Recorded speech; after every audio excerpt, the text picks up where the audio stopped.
आप तैयार हो महादेव जी का आशीर्वाद पाने के लिए? अगर तुम ये सुन रहे हो संयोग नहीं है, खुद महादेव तुम्हें बुला रहे हैं, क्योंकि अब तुम्हारे जीवन में चमत्कार होने वाला है। मेरे प्रिय बच्चे, मैं तुम्हें और तुम्हारे को सुख, समृद्धि और स्वास्थ्य से भर दूंगा।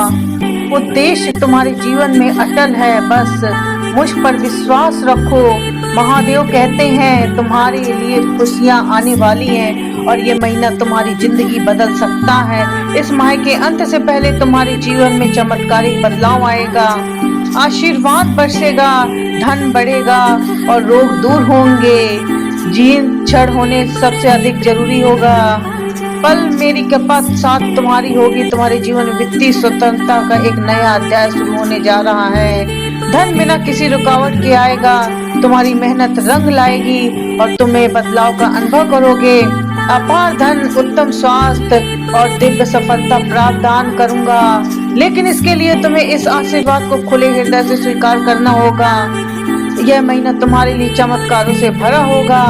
3 दिनों में के भीतर अद्भुत परिवर्तन होगा, चमत्कार होगा, खुशखबरी आएगी, समाधान आएगा। यह समय है विश्वास करने का, विश्राम करने का, खुद को फिर से उठाने का और महादेव जी के मार्ग पर चलने का। तुम्हारी परेशानियां खत्म होंगी। यदि हाल में ही धन की कमी है तो दोहराओ, मैं अपने पास के लिए आभारी हूँ, मैं और अधिक पाने के लिए तैयार हूँ। महादेव तुम्हारे वित्तीय जीवन को समृद्ध करेंगे और समय, प्रसन्नता, प्रेम, धन और स्वास्थ्य के का स्वागत आरण समाप्त होगा। तुम एक नई शुरुआत करोगे। यह बदलाव स्थायी होगा क्योंकि यह भगवान की कृपा आएगा। तुम्हारा प्रेम जीवन से नई ऊंचाइयों तक जाएगा। तुम्हारी प्रार्थनाएं सुनी गई हैं, आशीर्वादों की कोई सीमा नहीं होगी और तुम मेरे द्वारा निर्देशित पवित्र स्थानों की ओर अग्रसर होगे। तैयार हो जाओ, एक ऐसा समय आने वाला है जब तुम्हारे जीवन के हर क्षेत्र में समृद्ध, स्वास्थ्य और आध्यात्मिक उन्नति होगी। महादेव तुम्हें अद्भुत उपहार देने वाले हैं। गुरुजी, तुम चिंता मत करो, मैं तुम्हारे सारे कष्टों का समाधान करूंगा। मेरे पास आए हुए चाहे हालात जैसे भी हों, तुम्हारे हर छुपे आह्वान को सुनता हूँ और उसका उत्तर देता हूँ। मैं तुम्हारी सोच, इच्छाओं और योजनाओं को जानता हूँ। मैं जानता हूँ कि जीवन कठिनता से भरा है, मैं कभी दूर नहीं जाता। जब तुम खो जाओगे, अकेले होगे, तब मैं तुम्हारे साथ होऊंगा। मेरी गोद में विश्राम करो और देखो कैसे तुम्हारी पीड़ा शांति में बदलती है।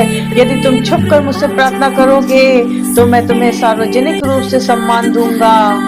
जब मैं किसी को आशीर्वाद देता हूँ और तो उसे भूल जाते हैं और दुख होता है तो, लेकिन जो मुझे याद रखते हैं मैं उन्हें और भी ऊंचाइयों पे ले जाता हूँ। तुम्हारी सफलता के पीछे मेरी शक्ति है। तुम जो भी अच्छा करते हो उसमें मेरा ही हाथ होता है। जब तुम्हें सफलता मिले तो मुझे धन्यवाद देना मत भूलना। जैसे ही तुम मेरे समीप रहोगे मैं तुम्हें तुम्हारे उद्देश्य की ओर ले जाऊंगा। और शत्रुओं से प्रेम करो, उनसे दया करो, पेश आओ। जब तुम करते हो तो तुम मेरा स्वरूप करते हो। तुम्हारे प्रेम से वे लोग भी मेरे आकर्षित होते हैं जो कभी मुझसे दूर थे। यही तुम्हारी आत्मा की सच्ची परीक्षा है। मुझे सिर्फ नाम से पुकारा और मंदिर जाना काफी नहीं है। तुम्हें मेरे पिता की इच्छा को समझना है और मानना होगा। पूरे अस्तित्व से समर्पित हो जाओ, तभी तुम्हें सच्चा सुख मिलेगा। जब तुम लोभ, स्वार्थ और भोग में पड़ जाते हो तो मुझसे दूर हो जाते हो, लेकिन जब तुम प्रेम और करुणा दिखाते हो तब तुम मेरे पास आते हो। मैं तुम्हें अपने राज्य में स्वागत करता हूँ। जानता हूँ कि तुमने दर्द, नुकसान, संघर्षों का सामना किया है, पर जान लो वही हूँ जो मैं तुम्हें पुनः खड़ा कर सकता हूँ। मैं तुम्हारे आंसुओं को मुस्कान में और राख में, सौंदर्य में बदलता हूँ। यदि तुम्हारे विरोधी तुम्हें सफलता में अस्तित्व को पहचान ले तो मैं तुम्हें कुछ भी करूँगा। बस मुझे पुकारो, पास रहो। मैं हर छिपी प्रार्थना सुनता हूँ, हर चुपचाप आए समझता हूँ। कल तुम्हारे जीवन में नई आशीष ही आएगा, नया द्वार खुलेंगे, चमत्कारी घटनाएं घटेंगी। आभार व्यक्त करो क्योंकि कृतज्ञता तुम्हें और भी बड़े वरदानों के योग्य बनाती है। इस माह के अंत तक मैं तुम्हारी बीमारियों का आरक्षण कर लूंगा और तनाव से मुक्त करूंगा। तुम्हारे भविष्य की उन्नति, शांति और समृद्धि से भरा है। तुम्हारे रिश्तों को और स्वास्थ्य को और आर्थिक स्थिति को पुनः ठीक कर दूंगा। मेरी योजना में विश्वास रखते हो तो स्वयं को आनंद, प्रेम और चमत्कारों के नए स्तंभ के लिए तैयार करो। तुम्हारा जीवन हर दिशा में प्रगति करेगा। मन, शरीर, आत्मा और धन सब समृद्ध होंगे। याद रखो, मेरा पुत्र ही तुम्हारा सच्चा मार्गदर्शन है। यह वह तुम्हारा उद्धारक, मित्र और आश्रय है। तुम टूट जाओ, वह तुम्हें समेटेगा। जब अंधेरा हो, वह तुम्हारा दीपक बनेगा। बस उस पर भरोसा रखो। आज कहो, हे प्रभु शिव, मैं तुम्हें चुनता हूँ। मैं अपना संपूर्ण अस्तित्व तुम्हारे चरणों में समर्पित करता हूँ। यही वह समय है जब मैं तुम्हें क्षमा, शांति और दिव्य वरदानों से भर दूंगा। यदि तुम चिंता, उलझन और बेचैनी से जूझ रहे हो तो मैं तुम्हारी बेचैनी को विश्राम, उलझन में स्पष्टता और पीड़ा को आनंद में बदल दूंगा। बस अपनी आत्मा को मेरे हवाले कर दो। जैसे मैंने कुछ रोगियों को चंगा किया था, वैसे ही मैं तुम्हारे जीवन में कभी भी चमत्कार लाऊंगा। अगला सप्ताह तुम्हारे लिए दिव्य समाचारों, उत्तरों और चमत्कारों से भरा होगा। ध्यान दो, मैं अभी तुम्हें 4 बातें बताना चाहता हूँ। मैं तुम्हें चंगा कर दूंगा। मैं तुम्हारे लिए नया तैयार कर रहा हूँ। एक महान चमत्कार तुम्हारे निकट है। तुम्हारी सबसे बड़ी समस्या समाधान मैं कर रहा हूँ। शत्रु मेरी योजना को नहीं समझ सकते, रोक सकते। तुम्हें सामने लाऊंगा। तुम्हारे संबंध, शरीर और जीवन को चंगा करूंगा। मैं हूँ अधियोगी, तुम्हारा रक्षक, मार्गदर्शक, सखा। तुम बस श्रद्धा रखो, क्योंकि तुम्हारा समय आ गया है। अब तुम्हारे जीवन में केवल उजाला होगा और हमेशा तुम्हारे साथ हूँ।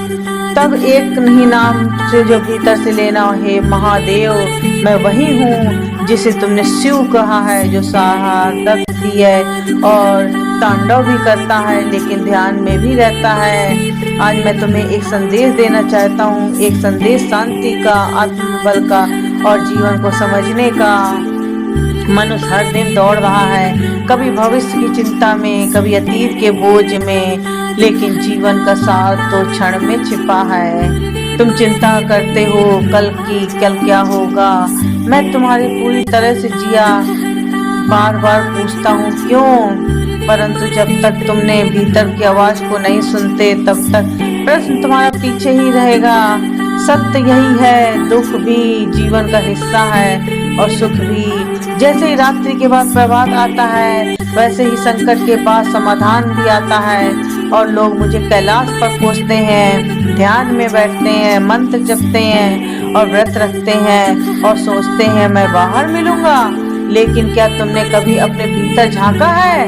क्योंकि मैं वही हूँ जो तुम्हारे भीतर, तुम जीव जैसे मंदिरों में खोजते हो, तुम्हारी आत्मा के भीतर मौन में छिपा हूँ मैं। ध्वनि नहीं हूँ, मैं मौन हूँ। जब तुम बैठ जाते हो आंखें बंद करके, शांत होके सब विचारों को बहने देते हो, तब मैं आता हूँ। शिव वही है जो भीतर में मौन को पहचान ले।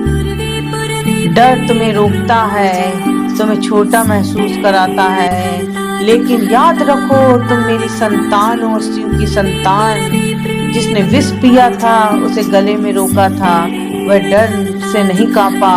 क्यों? क्योंकि मुझे पता था डर को अपनाओगे तो वह तुम्हें शक्ति देगा और तुम्हारे डर तुम्हारी सीमा दिखाते हैं और तुम्हें चाहते हैं कि तुम अपनी सीमाओं तोड़ो।